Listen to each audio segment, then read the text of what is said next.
want to do is we want to start at, you got to rewind yourself, right, to the beginning of 2020. Because you got to really think about it.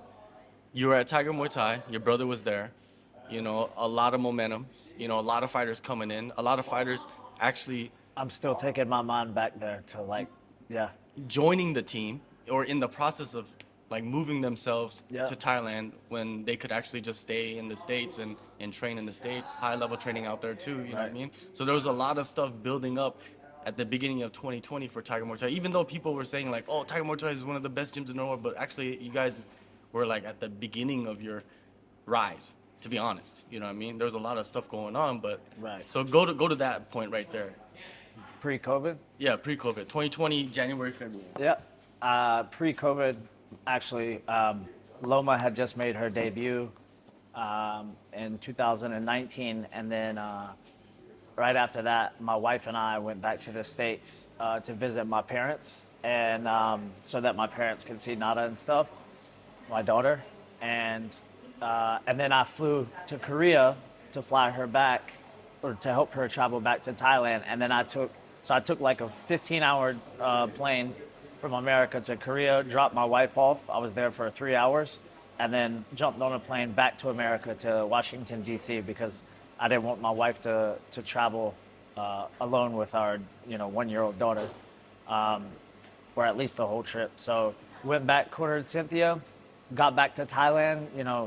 We had a big 2019. A lot of fighters got in the UFC and things were going well. And then I remember in January of 2020, I was in the Philippines for Pong Siri Misati Piat's fight, and before we left, my wife was like, "Oh, make sure that I bought you some masks. Make sure that you wear them." And I was like, "For what?" And she was like, "Oh, there's this new thing called COVID that you have to wear it on the plane."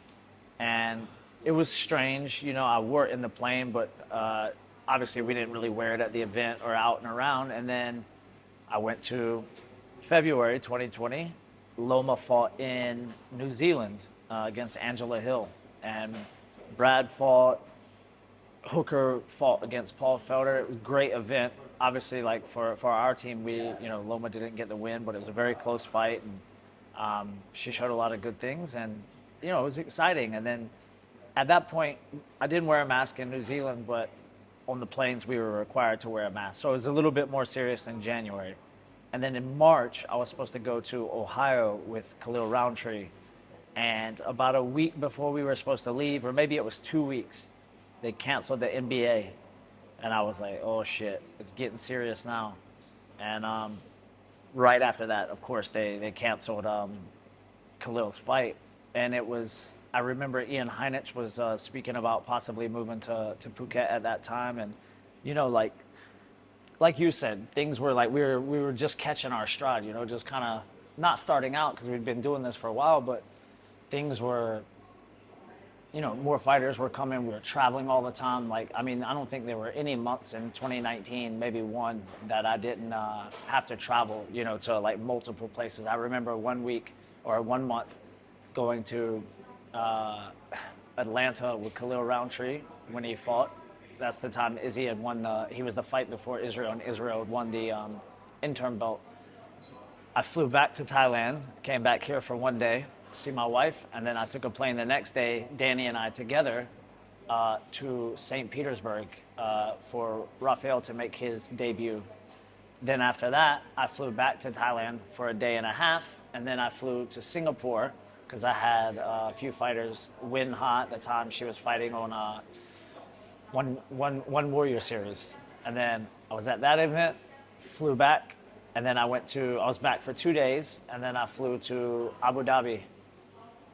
And then I got back for a week, and then I flew to Bangkok for like a smaller show. But yeah, we were catching our stride, and there was like, it was getting, we were busy. Everything was going well. And then of course, after, like I said, that Khalil's fight was canceled, and yeah, then that was like the start of like a lockdown here in Thailand for like a month and a half.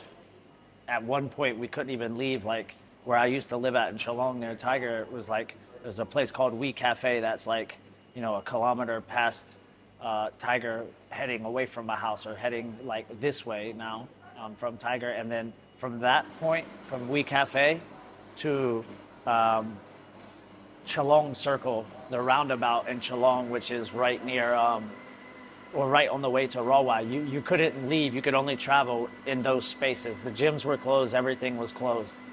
And yeah, that was kind of like the start of me sitting here today and how that started. You know, we've talked about for years, Woody and Alex and my brother, you know, talked about opening a gym and having our own place. And yeah, that was like, I remember in 2020 that, so it would have been when we started doing this right about the time that I believe it was in August or September is when One Championship had their first event back in Bangkok. And then they had another one the next month. And that's about the time I was training. I think Alex was getting ready to fight. There were people, you know, things were looking up a little bit. And then Alex came to us one day. I want to say it was August or September of 2020. And he was like, yo, we need to have a meeting.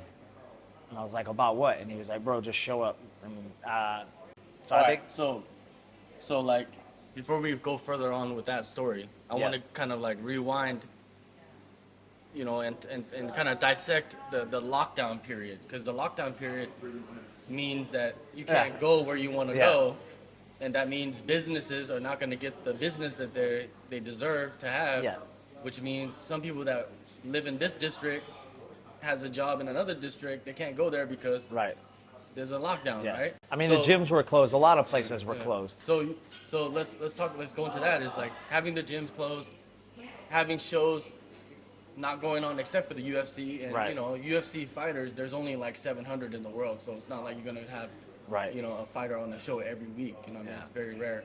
Talk about the lockdown period and kind of not going to work, which means you're not making money. You know, there's a lot of man, it was, you know, it was hard. I mean, hell, it's still hard. People are still affected by what's going on. Peter Yan won a world title training at his villa he had rented at the time with puzzle piece mats down. So basically, like, I would go to Rafael's house. He was fighting. It was before his fight island. I was supposed to go with him, but I was afraid that I wouldn't be able to get back into Thailand.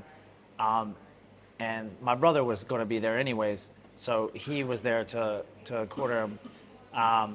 But I would go to Rafa's house and hold pads for him, and he and my brother would wrestle at his house. He had some makeshift mats down. Peter Yan, my brother, would go over and wrestle with him, and Alex was doing jiu-jitsu with him at his house because Alex had all the mats, and then a couple of people like Rafa and them borrowed some. But yeah, man, Peter Yan won a world title training not at a gym, but in about a 12 by 12 space. It was literally the puzzle piece mats together. It reminded me of my wrestling mat that my father had bought Frank and I when we were kids, and we had it in our garage, and that's where we did a lot of our training outside of, you know, wrestling at school and stuff. So there was a lot of like small group training.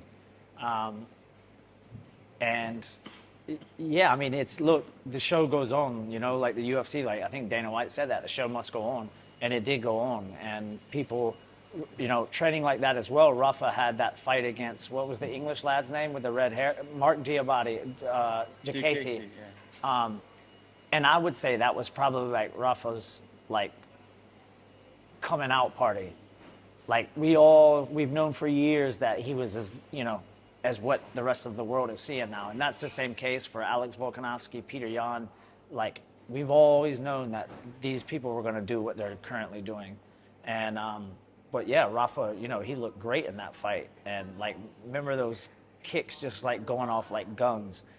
And so yeah, it didn't affect, you know, we didn't let it affect, you know, the fighters that we were helping at the time and things like that. But it wasn't easy, you know, like, I feel very like blessed and lucky. You know, I was paid half my salary until I left Tiger every month, whereas some other guys that were foreigners, you know, coaching here in Thailand, kind of were, you know, they didn't have the same, maybe the same experience that I had. And look, it was rough, but and hard, but people had it much, you know, much worse than I did. So I don't want to complain about that.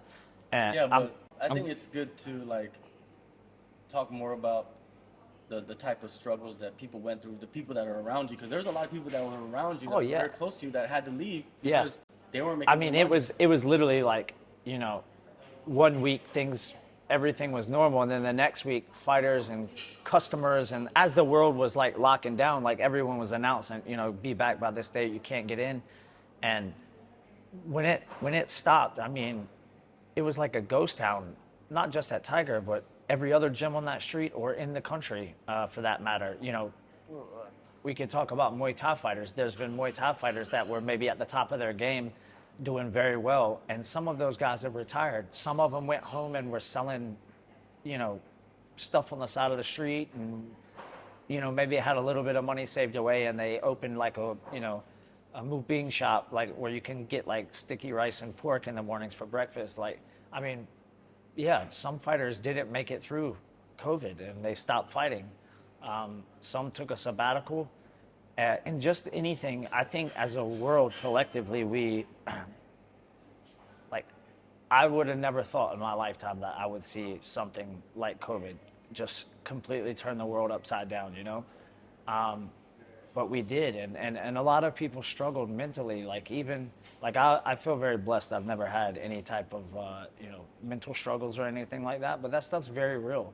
And I guess during that time, it did, you know, affect me a little bit, even me, but I actually started running and stuff during COVID, and then Alex and myself, we used to call it Shug. He would just message me or I would message him, and I'd go to his house, and we'd either train the guys and then jump in and roll, him and I, or we would just, him and I would roll for like, we just put like 45 minutes on the clock and just train jujitsu. And it's actually, I used to hate training jujitsu when I was actively fighting, but I did it because it's obviously, you know, necessary and I needed to. But I love jujitsu now because of COVID. Like, it was like a mental, like it saved me mentally, you know, like it made me train a bit and sweat, and just, I always feel better when I train anyways. I don't do it as much as maybe I should, but yeah, it kept me sane, and I'm sure it kept him sane. And it also, it brought everyone closer together. So yeah, it's been tough, you know, but a lot of great things came out of it as well. I came to Phuket last year, and this was still while like there's a lot of restrictions. You know, not in Phuket, but you know, just getting into the country and Right. getting out and stuff like that. But by that time, that was pretty like back to normal, I guess you could say, even though it wasn't anything close to being back to normal. But it was the most normal that I had been in quite a while. And I did 4 quarantines. Yeah, and yeah, 4 quarantines. Yeah, the quarantines are crazy. And while I was here, you know what I mean, like, I saw something that I never saw before, which was like I was at like one of the grocery stores, you know, like one of those Lotuses. They have big parking lots, Right. you know what I mean? There was like a family there, like parked, but they weren't there to go into the grocery store. They were just parked there, like just hanging out. It was like a family, a father, a mother, and like 2 kids and 1 baby. And like I was there parking, but then I saw them, and then I forgot who I was with, but like they were like looking for any like any kind Right. of help, you know what I mean? And it's Yeah. just like, it was sad to see that because I've never seen that in It Thailand, is sad. right? The government did a lot of stuff Yeah. where they would have like food drives, and like, you know, even in my neighborhood one time, the government came through and like on a loudspeaker, as they still do here in Thailand, and you know, they gave out like bags of rice and things like that. So, you know, the government did try to help the people who were, you know, more affected and less fortunate. Yeah. But still, you can't help everybody. Right. And you know, some people, they're probably here without papers, or you know, it's illegal. They're here illegally. Does that mean they're criminals? I don't think so. But they're, you know, they're just trying to Right. make a better life for themselves. But what I'm trying to get to is, that was like in 2021. At the end of 2021, people are still struggling like that. Right. What were some of the horror stories you heard? Because I heard that like people couldn't like get back into their countries, or they're kind of like stuck here, but they didn't have no income, so Right. there was no money coming in, and like they had to go get food from the temple, from the Yeah, from there the, was- from the monks. Like, there, like people were at that level of struggling. What did you see? on Soi Ed, like where Tiger and Phuket top team, and where I spent a long part of my life at coaching, it's like a little community there, and there's there's a group called Secrets of the Soy on Facebook where people mostly are promoting things, gyms and restaurants and businesses, but there was I think a vegan cafe right near Tiger, and that lady, I remember her and some foreigners kind of teamed up, and they were giving away food every day, and I would see the lines, like people just piled down the street waiting to get the food, and it was from what I saw, I guess it was a bit of unity as well, like people kind of united together and tried to help the less fortunate, and yeah, which is especially in this day and age in our world is good to see, because it seems like people are getting like pulled apart more than ever before. So, but I don't have like any like one specific story that was like really really bad.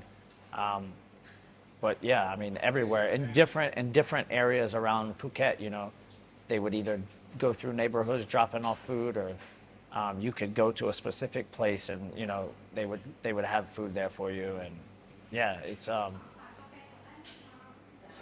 affected a lot of people. How did it affect you seeing like, your friends forced to leave basically? Because they have to go back home. If they don't, then they won't probably be back home for a couple of years, or they just can't make any money, so they go back home and get a job. Right. I'm pretty sure there's a few people that were. Yeah, it's just it's crazy to think about like how much that has affected our world and our lives. Normally, right around the time that it happened was like high season, and it's people coming in left, right, and center on Soi Ed and the rest of Phuket and Thailand, and tourism is booming. And man, when it after the NBA was canceled, probably within 2 weeks, everyone was gone. The only people that were there were people that foreigners that were either expats living here, or they chose to stay through COVID and maybe train, which wasn't a lot of people. It was just very different, It was a very strange time. Like it was, things. Everyone's hoping, wishing, thinking, when is it going to be over? When's the country going to open back up? And people were going into lockdowns, then coming out of lockdown. There was a period from like after April, probably from like the end of April through like October, November of 2020, where things in Thailand, it was really sad. It was like a ghost town everywhere in Patong. Like you never see anything like that. But there were a few, like at the end of 2020 on New Year's, I remember we stayed at a hotel, and stayed at a lot of hotels through COVID because they were cheap, really nice hotels. But I remember going out to Patong, which I never do, for New Year's because we were staying there, and it felt a little bit normal. People were out partying. But there was a time in Thailand where there was like no cases being reported for months and months. That's about the time in August and September when one championship came back, I believe, maybe October, but like things were a bit more normal. But it was like normal, but businesses had closed down. Businesses that have closed down weren't going to open back up, and some people were still open, and it was just like strange. It was a very strange time to be here, because you're used to, if you've lived here for a while, or been in the gyms, how many people come through the door on a daily basis, and how many, how big tourism is in Thailand. And it was just like, none of that it was very strange. Scary as well. Like when is this going to be over? When are we going to get back to normal?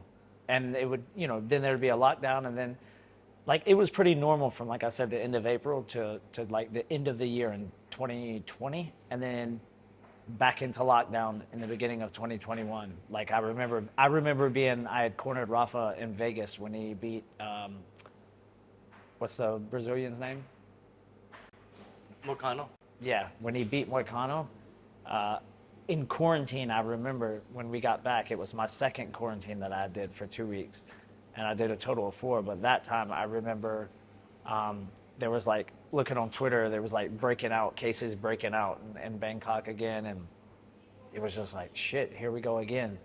And then made it into 2021, and yeah, more lockdowns happened. And eventually, you made your split from Tiger Muay Thai and went on your own, right? Yes. Which can be, not can be, which is a difficult decision to make because you're kind of like Like right, you're like you're the walking away from this like position you have with a world-renowned name. You know what I mean? Or, it's known worldwide, and creating your own thing, which in that climate, all businesses were either closed or shut down, and you're opening a business. insane, right? That's a brave thing to do. Now that it's open and everything's running and everything's going, like what runs through your mind? It's scary, man. I remember when we first started talking about it, it was exciting, like really exciting, like figuring out, investments and figuring out what we were going to do, where we were going to go. We looked through heaps of properties, and, Alex was really like the go-getter on this whole project. Like I say to Woody all the time, we laugh and joke, like if it wasn't for him, we'd still be where we were, which was, a huge part of our life and a great experience. I still have a lot of friends there, and I'll always have, love for Tiger. But it allowed me, over time to be able to do this. But yeah, it was scary. It was, I said a lot of things like, I need this to make sure, I have security and stuff. But that stuff kind of goes out the window over time. And I've always been pretty good about, like, if I was going to do something new, I jump head first and I'm all in. And yeah, I mean, eventually I ended up, leaving probably sooner than what I wanted to from Tiger. But it's funny, like you shared that video today about, when you were here in 2021. But that was like right before we started construction. We've been here, actually, I left and moved from Shillong at the beginning of June, the end of May, the beginning of June.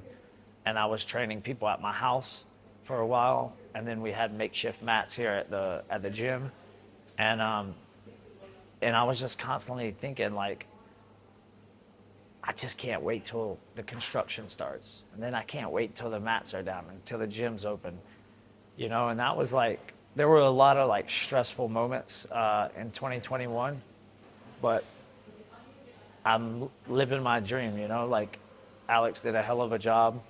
All of us try to help here and there, and he was more of the go-getter, finding everything. And then once we had our team assembled of people that were backing us, and yeah, we're in a great position. We have great people around us, and now you're doing this interview with me in our cafe, and it's yeah, it's insane, almost like surreal to think about, like. Yeah, you're coming out of the pandemic, right? Right. By yes. opening in a business, which most people would probably not advise you I to remember asking someone, a friend one time that's here in Phuket, about, oh, what about this gym? Like, did this just open up? And they were like, yeah, it'd be the worst time to open a gym right now. And in the back of my head, I already knew that I was doing that. And yeah, there were so many speed bumps and hiccups, or whatever you want to call it, along the way, but we everything that went wrong, something better came along. And I think I said this in another interview or something. Actually, Eugene was giving Frank shit about me saying it, like this book, Who Moved My Cheese or something like that. And it's funny because they're gonna give me shit again, but yeah, that book, like, it's just like nothing ever goes to plan. And I tell you what, there wasn't a damn thing other than the four of us doing it together that has gone as planned. From the cost, from the people involved, to like everything. But we just adapted and just, put our blinders on. Like, at that point, we were jobless. Yeah, we had this great idea of opening this gym, but we had so many hoops to jump through. But we're here, and it literally, like, we just, put our blinders on, and things went wrong. People changed, and here we are, and everything, again, like, I'm a big believer, like, you can, whatever, law of attraction and all that stuff, or just, believing in it and making it happen. And yeah, we just you know, we constantly reassured each other that we were doing the right thing and had the right people involved. And now we're to this point. And yeah, I think it's been a very scary journey and a long one and a very stressful one. Yeah. But yeah, it's worth it. There's a lot of hope and faith that you guys have to have because you rely a lot on the tourism industry for Right. for revenue, right?